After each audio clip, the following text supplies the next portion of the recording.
को अगर 1000 बार बोलोगे, भले झूठ भी बोलो, तो लोग उसको मानते रहते हैं और बार बार बोलो। और ये हमने भारतीय जनता पार्टी आज की ही नहीं, जब ये जनसंघ थी, जब ये आरएसएस थी, तब से हम देखते आ रहे हैं। जिस रेवड़ी बांटने के कल्चर के खिलाफ मोदी बात किया करते थे, आज वो भी उसी रेवड़ी बांटने के कल्चर में पूरी तरीके से गिर गए हैं। आत्मनिर्भर भारत, स्किल इंडिया, ये इंडिया, वो इंडिया, वो नारे भी आज रिपीट नहीं होते। भारतीय जनता पार्टी को अपने नारे बोलने में भी शर्म आती है। जहां तक प्रोपेगेंडा का बात है, ये तो कहते ही हैं। हिटलर के एक बड़े प्रसिद्ध इंफॉर्मेशन मिनिस्टर होते थे जिनका नाम गोबल्स था, और गोबल्स का ये कहना था कि किसी भी चीज़ को अगर 1000 बार बोलोगे, भले झूठ भी बोलो, तो लोग उसको मानते रहते हैं और बार बार बोलो।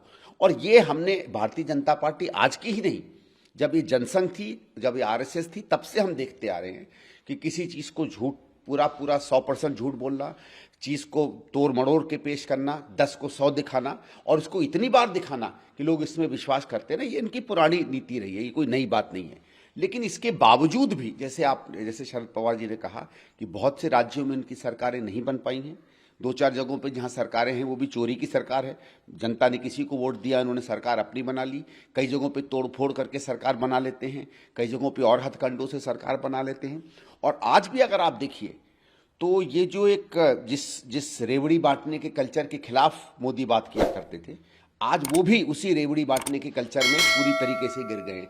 तो उनको भी लगता है कि जो सरकार के मुख्य काम होते हैं, विकास करना, नौकरी देना, बेरोजगारी को कम करना, असमानता को दूर करना, लोगों में सम्मान की एक भावना रखाना, जातिवाद को ख़त्म करना, सांप्रदायिकता को ख़त्म करना, लोगों में भाईचारा रखना, देश में शांति रखना, देश को सशक्त करना, ये सब जो 8-10 मुख्य चीज़ें सरकार की जिम्मेवारी मानी जाती है, इसमें किसी में भी वो आगे बढ़ते हुए नहीं दिखते हैं।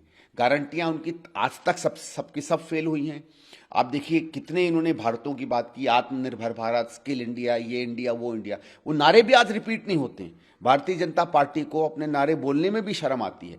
आप देखिए इन्होंने जो कई गाड़ियां आज निकाली हैं जिसमें ये अपना इश्तहारबाजी कर रहे हैं अपने किसकी, जितने स्लोगन प्रधानमंत्री ने दिए थे पिछले 8-9 साल में, वो स्लोगन भी गायब हैं उनमें से। सिर्फ आगे क्या करेंगे, भाई सरकार अगर 8-9 साल रही है तो अभी तक उसने क्या किया है, उसका लेखा जोखा भी होना चाहिए, और उसके बेसिस पर आगे क्या होना चाहिए। हाँ, उन चीज़ों में इन्होंने थोड़ा वो सक्सेस पाया है जहां जिसे कहते हैं रेवड़ी कल्चर में, ये फ्री बांट दिया, वो फ्री बांट दिया।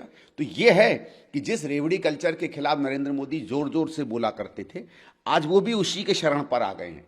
और वो सरकारें जो राजनीति में राजनीतिक विषयों पर, विकास पर और उन मुद्दों पर जिनके मैंने बात की थी, अगर लोगों में अपनी जगह नहीं बना पाती हैं तो उनके पास एक ही तरीका बच जाता है, रेवड़ी कल्चर। और ये भी रेवड़ी के चक्कर में जा रहे हैं। और इनका दो है, एक तरफ सांप्रदायिकता और एक तरफ रेवड़ी कल्चर, क्योंकि भारतीय जनता जानती है कि अगर इन दो चीज़ों में वो नहीं पड़ी तो आने वाले 2024 के बाद जो है, कम से कम इनकी सरकार तो देश में नहीं रहेगी।